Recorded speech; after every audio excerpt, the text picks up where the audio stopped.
जय हिंद स्टूडेंट्स, पहले कड़ी में एक बार फिर से आपका बहुत बहुत स्वागत है। आज की वीडियो में हम बात करने वाले हैं क्लास 6 की एक्सरसाइज 11.1 के क्वेश्चन नंबर 6 और 8 के बारे में। ठीक है, इसके नेक्स्ट वीडियो में हम क्वेश्चन नंबर 7 के बारे में बात करेंगे। ठीक, अभी आप 6 और 8 को देखिए। क्या लिखा हुआ है? A bird flying 1 kilometre in 1 minute. एक पक्षी है जो 1 मिनट में 1 किलोमीटर उड़ता है। Can you express the distance covered by the word. हमें बताने है कि भाई जो डिस्टेंस कवर कर रहा है पक्षी in the term of its flying time in minute, कितने टाइम में। यानी कि हमें पक्षी की डिस्टेंस बतानी है कि कितने समय में वो कितना उड़ सकता है। ठीक है, तो बहुत ही कॉमन सेंस वाला सवाल है। स्पीड, डिस्टेंस आपको और टाइम सब मेजरमेंट है तो आप आसानी से निकाल सकते हैं। आइए सवाल को समझते हैं। टाइम हम मान लेते हैं, टाइम हमें गिवन नहीं है, हमने टाइम टी मान लिया है। टी आपको बुक में दिया हुआ है, अपने मन से नहीं माना हमने। ठीक है, अगर बुक में नहीं होता तो हम कुछ भी मान लेते हैं। तो टाइम कितना लग रहा है? टी।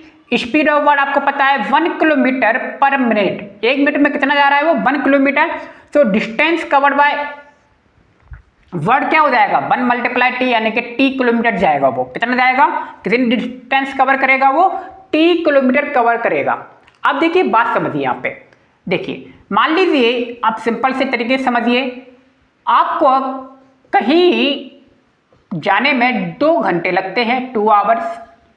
ठीक है, और स्पीड है जो आपकी बाइक की या कार की वो है 60 किलोमीटर पर आवर। यही कह रहा है वो। टाइम लग रहा है 2 आवर का और आपकी स्पीड है 60 किलोमीटर पर आवर। तो आप मुझे डिस्टेंस बताएंगे कितनी आप डिस्टेंस को तय कर लेंगे? कितनी? 1 घंटे में आप 2 घंटे में आप 2 आवर जा रहे हो ना, तो स्पीड है आपकी 60। तो बताइए डिस्टेंस कितनी हो जाएगी आपकी? 60 मल्टीप्लाई 2 यानी कि 120 हो जाएगा कि नहीं हो जाएगा? 120 किलोमीटर जाएंगे आप 2 आवर में। राइट, यही बात हो रही है ना। अब देखिए, टाइम आपको टी दिया हुआ है, यहाँ पे क्या था? 2 दिया था। स्पीड वर्ड की कितनी थी? 1 किलोमीटर थी। यहाँ पे कितनी थी? 60 किलोमीटर थी। तो वो पूछ रहा है डिस्टेंस कितनी कवर करेगा। तो कितनी कवर करेगा? यहाँ पे मैंने क्या किया? 2 मल्टीप्लाई 60। डिस्टेंस में तभी तो बता पाऊंगा। 120 आया। यहाँ पर भी मैं क्या करूंगा? टी का मल्टीप्लाई 1 में करूंगा। 1 मल्टीप्लाई टी के होगा तो क्या होगा? टी किलोमीटर, यानी कि 1 किलोमीटर एक तरीके से। ठीक है, बात समझ में आ रही है? ठीक, तो इस तरीके से वो लिखा हुआ है। समझ में आ गया होगा किस तरीके से करना है हमें। अगला क्वेश्चन देखिए, क्वेश्चन नंबर 8। ये थोड़ा सा डिफरेंट सवाल है, बिल्कुल ही अलग है। ठीक, Leela is Radha younger sister. लीला जो है राधा की छोटी बहन है। यंगर सिस्टर, यंगर माने छोटा। राधा क्या है? छोटी बहन है। सॉरी, लीला छोटी बहन है राधा की। Leela is younger, Leela is 4 year younger than Radha. वो कह रहा है जो लीला है वो राधा से 4 साल छोटी है। राधा से कितनी छोटी है? 4 साल। ये बात ध्यान रखनी है। Can you write Leela's age in term of Radha age. तो आप बताइए, आप राइट कर सकते हैं, लिख सकते हैं कि राधा की लीला की एज आप कैसे निकाल सकते हैं राधा की एज को रिलेट करते हुए। तो सिंपल सी सवाल है। अब देखिए, राधा की एज तो हमें दी नहीं है ना, लेकिन एक रिलेशन दिया हुआ है। क्या रिलेशन दिया हुआ है? लीला की जो एज है वो राधा से 4 साल छोटी है। यानी कि राधा की एज मान लीजिए 50 हुई, तो लीला की एज कितनी होगी? 50 - 4 होगी कि नहीं होगी?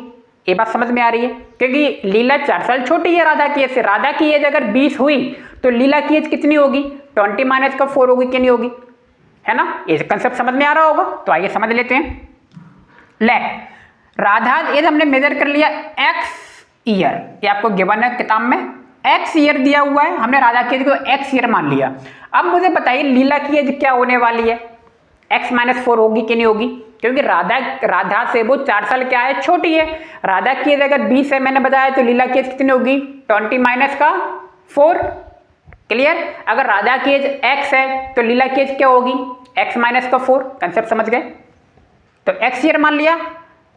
ठीक, Leela is 4 year younger than Radha. ये रिलेशन हमें दिया है, Leela is 4 year younger than Radha.